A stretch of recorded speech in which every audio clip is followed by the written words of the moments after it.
Hello guys, how are you? I hope you all are doing well. Welcome to the Revise the Learning Platform। और आज हम एक बहुत ही important topic पढ़ेंगे जिसका नाम है एटम। एटम बहुत ही इंपॉर्टेंट टॉपिक है और केमिस्ट्री का बेसिक है। इसके पढ़े बिना हम केमिस्ट्री कोई सी भी थ्योरी नहीं समझ सकते हैं। तो एटम की स्टार्टिंग करते हैं। एटम के बारे में जो सबसे पहले थ्योरी दी थी वो महर्षि कनाद ने दी थी। उन्हें महर्षि कश्यप भी कहते हैं। लगभग 6th सेंचुरी के आसपास उन्होंने अपनी थ्योरी दी थी और उन्होंने एटम के बारे में बताया था कि कोई भी मैटर, जो कोई भी द्रव्य, हिंदी में द्रव्य बोलते तो द्रव्य लिखा था, द्रव्य को अगर हम डिवाइड करते चले जाएं तो ओवर अ टाइम एक ऐसी स्टेट आएगी कि आप फर्दर पार्टिकल को डिवाइड नहीं कर पाओगे। उसी पार्टिकल को जिसको आगे डिवाइड ना किया जा सके उसको हम क्या कहते हैं? उसको हम परमाणु कहते हैं और इंग्लिश में उसे एटम कहते हैं। तो उनकी थ्योरी में कुछ पॉइंट थे इंपॉर्टेंट। एटम इंडिविजिबल होता है, can not be destroyed in a chemical reaction, has specific properties, can combine and form compounds. और जो कंपाउंड्स में नंबर ऑफ एटम होते हैं, जो काइंड्स ऑफ एटम होते हैं, वो कांस्टेंट होते हैं। तो इंडिविजुअल पार्टिकल के बारे में भी हमने डिस्कस किया कि कोई भी सब्सटेंस अगर उसको मैं स्मॉलर पीसेस में करता चला जाऊं तो एक टाइम पे क्या होगा, एक टाइम पे वो इतने स्मॉल पार्टिकल में पहुंच जाएगा कि उसको फर्दर डिवाइड करना इम्पॉसिबल हो जाएगा। तो वही पार्टिकल को हम क्या कहते हैं? परमाणु कहते हैं और इंग्लिश में हम क्या कहते हैं? एटम कहते हैं। महर्षि कनाद ने परमाणु बोला था उसे। इन्होंने अपना जो डॉक्यूमेंट पब्लिश किया था जिसमें इसके बारे में उन्होंने बताया था वो था वैशेषिक सूत्र। वैशेषिक सूत्र, इसमें इन्होंने एटम के बारे में एक्सप्लेन किया था। उसके बाद एटम को डिस्ट्रॉय नहीं किया जा सकता है। ये केमिकल रिएक्शन में ना तो क्रिएट किया जा सकता है, ना ही डिस्ट्रॉय किया जा सकता है। सेकंड पॉइंट, स्पेसिफिक प्रॉपर्टी होती है हर एटम की। फॉर एग्जांपल, अगर हम आयरन और कार्बन के एटम को कंपेयर करें तो आयरन और कार्बन का पार्टिकल जो होता है, स्मॉलेस्ट पार्टिकल, बिल्कुल डिफरेंट होता है। आयरन की अपनी प्रॉपर्टी होती है, एक तो कंडक्टर होता है, कार्बन कंडक्टर नहीं होता है। कार्बन का ब्लैकिश सरफेस होता है, आयरन का अपना सरफेस शाइनी होता है। और जो मेटल की सारी प्रॉपर्टी वो आयरन फॉलो करता है, लेकिन कार्बन नॉन मेटल की सारी प्रॉपर्टी रखता है। तो हर एक एटम की अपनी स्पेसिफिक प्रॉपर्टी होती है जो दूसरे एटम के साथ नहीं मैच करती हैं, डिफरेंट होती है, वो अपने ग्रुप के साथ ही मैच करती हैं। उसके बाद उन्होंने कहा कि एटम्स को हम कंबाइन भी कर सकते हैं और नए कंपाउंड्स भी बना सकते हैं। स्पेसिफिक कंडीशन में atoms can combine and form compounds. और जो कंपाउंड में नंबर और काइंड्स ऑफ एटम होते हैं वो क्या होते हैं? वो कांस्टेंट होते हैं। फॉर एग्जांपल, अगर मैं H2O की बात करूं तो H2O के हर एक मॉलिक्यूल में 2H और एक O है। अगर मैं बाई मास की बात करूं तो 1:8 का रेशियो रहता है हाइड्रोजन और ऑक्सीजन के मास में, जो H2 मॉलिक्यूल में प्रेजेंट रहता है। उसके बाद 1808 में जॉन डॉल्टन ने फिर से थ्योरी दी एटम के बारे में। ये कहीं भी हम जो भी बुक्स पढ़ते हैं केमिस्ट्री की उसमें ये तुम्हें इसकी महर्षि कनाद की थ्योरी नहीं मिलेगी, लेकिन जॉन डॉल्टन की थ्योरी से हम शुरुआत करते हैं एटम की। डॉल्टन ने भी सिर्फ वही पॉइंट दिए थे जो महर्षि कनाद ने दिए थे, यही सभी पॉइंट जॉन डॉल्टन के भी हैं। उन्होंने भी यही बताया कि एटम एक स्मॉलेस्ट पार्टिकल है जिसको हम डिस्ट्रॉय नहीं कर सकते, क्रिएट नहीं कर सकते किसी भी केमिकल रिएक्शन में, और वो स्पेसिफिक प्रॉपर्टी रखता है और कंबाइन करके नए कंपाउंड बना देते हैं। सभी पॉइंट्स यही हैं जो महर्षि कनाद ने दिए थे। ठीक है, तो एटम की ये थ्योरी है। लेकिन अभी जो एटम है, अभी एटम की जो नेक्स्ट जो लेवल पे आज जो हम बात करते हैं, एटम की क्या स्ट्रक्चर है। एटम की स्ट्रक्चर कुछ इस तरीके से जो इस डायग्राम में दिख रही है हमें। एक उसमें सेंट्रल पार्ट होता है जिसे हम न्यूक्लियस कहते हैं, और उसके अराउंड कुछ ऑर्बिट्स होती हैं जिन्हें हम शेल्स कहते हैं या फिर ऑर्बिट्स भी कह सकते हैं। एटम में और भी पार्टिकल्स होते हैं जिन्हें हम सब एटॉमिक पार्टिकल्स कहते हैं। सब एटॉमिक पार्टिकल्स, ठीक है, बहुत इंपॉर्टेंट चीज है। सब एटॉमिक पार्टिकल्स 3 होते हैं। कौन कौन से होते हैं? Electron, proton and neutron. अगर मैं पार्टिकल के बारे में बात करूं तो इलेक्ट्रॉन पे नेगेटिव चार्ज होता है, प्रोटॉन पे पॉजिटिव चार्ज होता है, और न्यूट्रॉन पे न्यूट्रॉन चार्ज होता है, कोई चार्ज नहीं होता। ये सब एटॉमिक पार्टिकल्स होते हैं। बहुत सारे साइंटिस्ट का रोल है इसमें कि इलेक्ट्रॉन प्रोटॉन की डिस्कवरी तक कैसे पहुंचे हैं। बहुत टाइम लगा था। 1808 के बाद 1898 में, 1808 में थ्योरी आई थी जॉन डॉल्टन की। उसके बाद 1898 में डिस्कवरी हुई थी इलेक्ट्रॉन के बारे में कंप्लीटली, जो हमें पता चला जिसके बारे में कि इलेक्ट्रॉन जो है कैसा पार्टिकल है, कहाँ रहता है वो, एटम में किस तरीके से रिप्रेजेंट रहता है वो, क्या उसका रोल होता है। तो सबसे पहले हम अपने सब एटॉमिक पार्टिकल्स में पढ़ेंगे discovery of electron. Discovery of electron के लिए ये एक इंस्ट्रूमेंट है।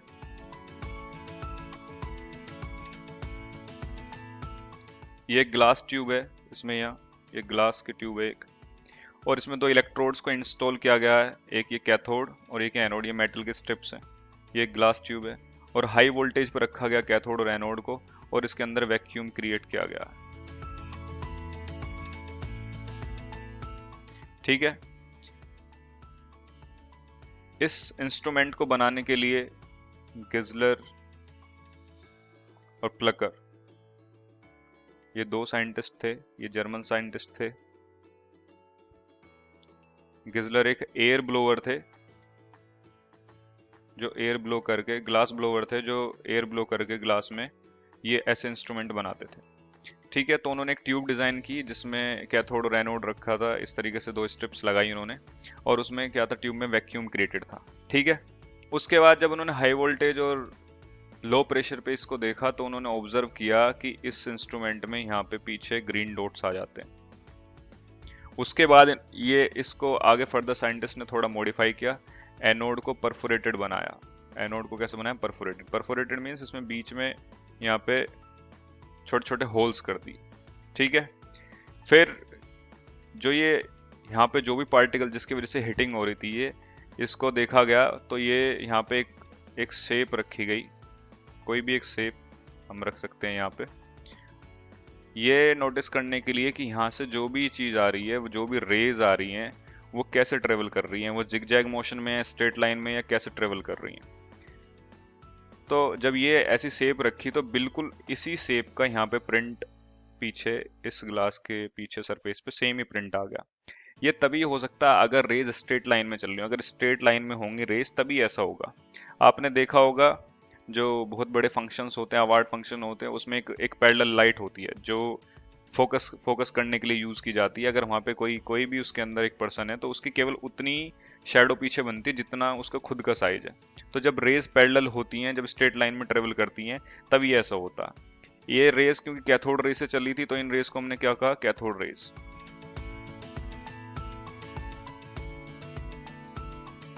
तो इनकी पहली प्रॉपर्टी क्या थी? ये स्ट्रेट लाइन में ट्रेवल कर रही थी। सेकंड प्रॉपर्टी, क्या इनमें पार्टिकल हैं? उसके लिए इसमें क्या किया गया? उसके लिए यहां पे एक व्हील रखा गया, एक व्हील, बहुत ही एक लाइट वेट का व्हील रखा गया। अगर इसमें पार्टिकल्स हैं तो पार्टिकल इसको हिट करेंगे, और जब इसको हिट करेंगे ये, तो ये व्हील मूव करेगा। और ऐसा ही हुआ, ये व्हील मूव किया, उससे कंफर्म हुआ कि ये जो पार्टिकल है मेड अप ऑफ पार्टिकल्स, ये जो रेज हैं मेड अप ऑफ पार्टिकल्स। ठीक है। उसके बाद थर्ड पॉइंट में हमने ये देखा कि ये जो रेज हैं इन पे किस तरीके का चार्ज होता है, किस तरीके से बिहेव करती है मैग्नेटिक फील्ड और इलेक्ट्रिक फील्ड में। और ये कैथोड और एनोड की अगर मैं स्ट्रिप चेंज कर दूं, कैथोड की स्ट्रिप चेंज कर दूं, क्योंकि बेसिकली कैथोड की तरफ से आ रही थी, अगर मैं कैथोड की स्ट्रिप चेंज कर दूं तो क्या ये रेज आएंगी कि नहीं आएंगी? कोई और मेटल ले लूं तो, या इसमें मैं गैस इस ट्यूब में गैस डाल दूं, वैक्यूम ना रखूं तो क्या होगा? तो सब कुछ करने पे, मेटल चेंज करने के बाद भी ये इंडिपेंडेंट रही,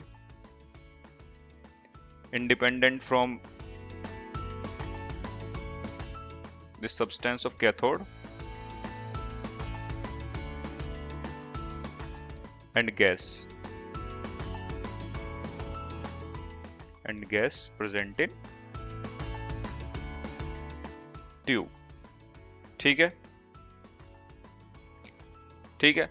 तो ये इंडिपेंडेंट रही नहीं, इसने जो है इफेक्ट हुआ इस रेज पे। ये रे जो है, मैं कोई भी मेटल की कैथोड ले लूं, कोई भी गैस इसमें ले लूं, तब भी ये रे हो रही थी, यही सभी इफेक्ट हो रहे थे। तो ये इंडिपेंडेंट है, ना तो ये गैस पे डिपेंड करती है ट्यूब में कौन सी गैस है, ना ही ये इस पे डिपेंड करती है कि स्ट्रिप कौन सी है।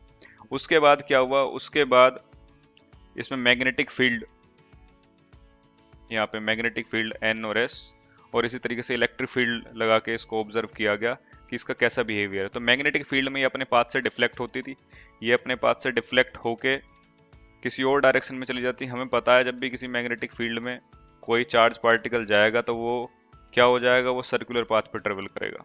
तो यही हुआ, ये डिफ्लेक्ट हुआ अपने पाथ से। उसी तरीके से जब ये चार्ज पार्टिकल, इससे क्या कंफर्म हो गया कि ये पार्टिकल कैसा है, चार्ज है। अब चार्ज कौन सा है, उसके लिए एक इलेक्ट्रिक फील्ड लगाया गया, पॉजिटिव प्लेट और नेगेटिव प्लेट, पॉजिटिव और नेगेटिव प्लेट। जैसे हमने यहाँ पे इलेक्ट्रिक मैग्नेटिक फील्ड अप्लाई किया, उसी तरीके से यहाँ पे पॉजिटिव प्लेट और नेगेटिव प्लेट यहाँ पे हमने इंस्टॉल की। तो क्या हुआ, ये पार्टिकल पॉजिटिव प्लेट की तरफ अट्रैक्ट हो गए। इसका मतलब क्या था, इस पे नेगेटिव चार्ज था। ठीक है, नेगेटिव इस पे चार्ज था और ये बहुत ही स्मॉल पार्टिकल था।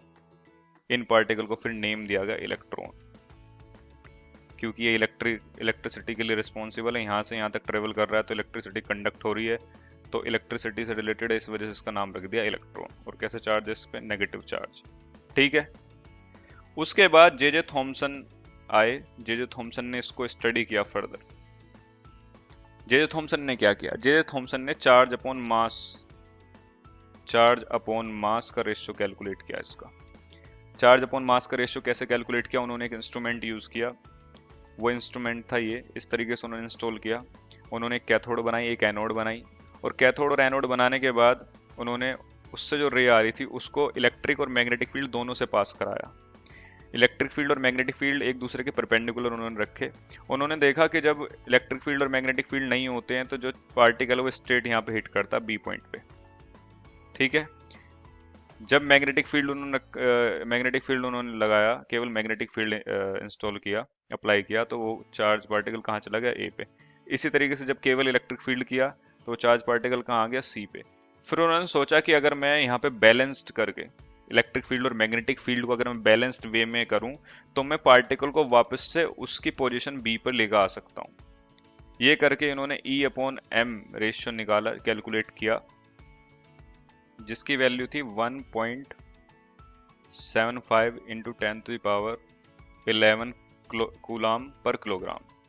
क्योंकि चार्ज अपॉन मास है तो ऊपर कूलाम आने वाला है और नीचे मास है तो किलोग्राम आने वाला है, तो कूलाम पर किलोग्राम। ठीक है, ये उन्होंने कैलकुलेट किया। उसके बाद फर्दर मिलिकन ने एक ऑयल ड्रॉप टेस्ट किया, वहां से उन्होंने चार्ज कैलकुलेट किया अपने ऑयल ड्रॉप टेस्ट से, चार्ज कैलकुलेट किया, और जो चार्ज कैलकुलेट उन्होंने किया इलेक्ट्रॉन का वो था 1.6 इंटू 10⁻⁻19। ठीक है, कूलाम। जब हमने यहाँ पे वैल्यू रखी चार्ज की 1.6 into 10⁻⁻19, M is equals to 1.75 into 10⁻11, तो यहाँ से जो Me की वैल्यू आई, यहाँ से Me की वैल्यू यानी मास ऑफ इलेक्ट्रॉन, ये थोड़ा सा बेस में है इलेक्ट्रॉन इसके, तो यहाँ से मास आया इलेक्ट्रॉन का 9.1 10⁻13 1 किलोग्राम। इस तरीके से इलेक्ट्रॉन की पूरी इंफॉर्मेशन हमें मिली। इलेक्ट्रॉन के ऊपर चार्ज कितना है, 1.6 × 10⁻19 कूलाम, ये मास उसका 9.1 × 10⁻31 किलोग्राम। तो इस तरीके से इलेक्ट्रॉन की डिस्कवरी हुई, और इसमें जो इम्पोर्टेंट रोल है वो जे थॉमसन का था। इन सभी कामों में सबसे इम्पोर्टेंट रोल जे थॉमसन का था। इस वजह से डिस्कवरी ऑफ इलेक्ट्रॉन जो है वो जे थॉमसन के, उसका क्रेडिट जे थॉमसन को मिलता है। वैसे उसमें रोल बहुत सभी साइंटिस्ट का, हर इंस्ट्रूमेंट बनाने से लेके सारी चीज डिस्कस करने तक, पर जो सबसे ज्यादा क्रेडिट जाता है वो जे थॉमसन को जाता है। इस वजह से डिस्कवरी ऑफ इलेक्ट्रॉन किसको है, जे थॉमसन को क्रेडिट है। क्लियर है? तो ये हमारी डिस्कवरी ऑफ इलेक्ट्रॉन कंप्लीट हो गई है। इसी तरीके से हम डिस्कवरी ऑफ प्रोटॉन और डिस्कवरी ऑफ न्यूट्रॉन भी डिस्कस करेंगे अपनी अगली वीडियो में। आई होप कि अभी आपको समझ में आया होगा सब कुछ। अगर नहीं समझ में आया तो इस वीडियो को रिपीट पे देखते रहिए, सब कुछ समझ में आ जाएगा। और अगली वीडियो हम discovery of proton, discovery of neutron पढ़ेंगे। तब तक के लिए धन्यवाद, नमस्कार, बाय बाय, आदाब।